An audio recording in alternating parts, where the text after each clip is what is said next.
Hello everybody, welcome to Monday Morning Must Knows. My name is Merlin Rothfield. Here are 3 important things to pay attention to for the upcoming trading week. Now, we're going to start things off with what happened last week. Certainly we like to talk about economic data, and we've got 2 pretty important economic pieces coming up this week.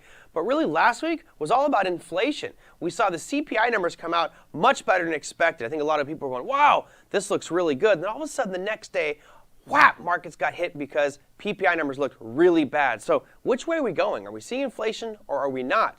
We might get some clues from some of the other economic data happening this week. So let's start things off with retail sales. And this is really important because we have a huge amount of companies reporting earnings in the retail space.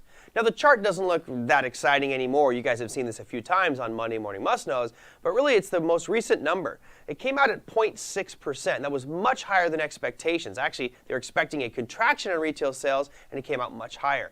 So we'll see if the spending, both the consumer price index and just general interest of consumers, is going to be higher than expected. That's an important one on Tuesday at 8:30 Eastern Standard Time.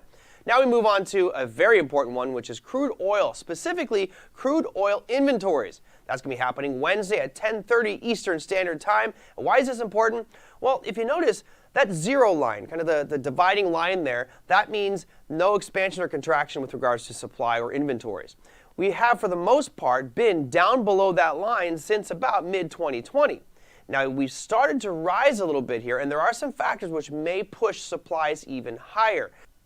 We'll look at this combined with a click price chart of crude oil, and you can see that from those lows, we've been on a beautiful uptrend. Right now, it looks like it's just starting to weaken and slow down a little bit. Don't know if this is going to be a correction or not, but there has been some hesitation over the past couple of weeks with regards to crude oil's price. Now, here's the main factors. If we look at the fundamental macroeconomic drivers here, OPEC has said just a couple weeks ago, we are going to increase production to accommodate summer demand and travel because oil has gotten really expensive.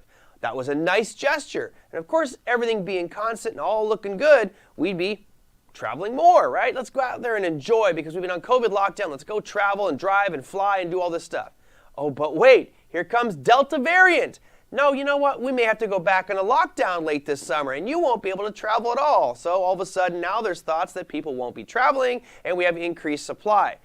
If we see a supply number that's very high on the next reading, we may see prices continue down in crude oil. And this is where our supply and demand zones come in handy to find those optimal points to be either buying or getting out of positions in crude oil. Now, let's look at our final one. Now, I talked about retail sales. There's not a lot of companies reporting earnings this week. There's only 243. A drop in the bucket compared to what we've seen over the past month. Now on Monday, we've got BHP and Tencent Music. BHP is very important because right now we're talking about an infrastructure bill and they are in the major mining space, looking at ore, they're looking at copper and silver and gold. BHP, a big player in that space. Tuesday brings us some retail sales. We've got Walmart, Home Depot, and Agilent. Wednesday continues on with those retailers with Target, Lowe's, TJ Maxx, and of course some major tech names, NVIDIA and Cisco.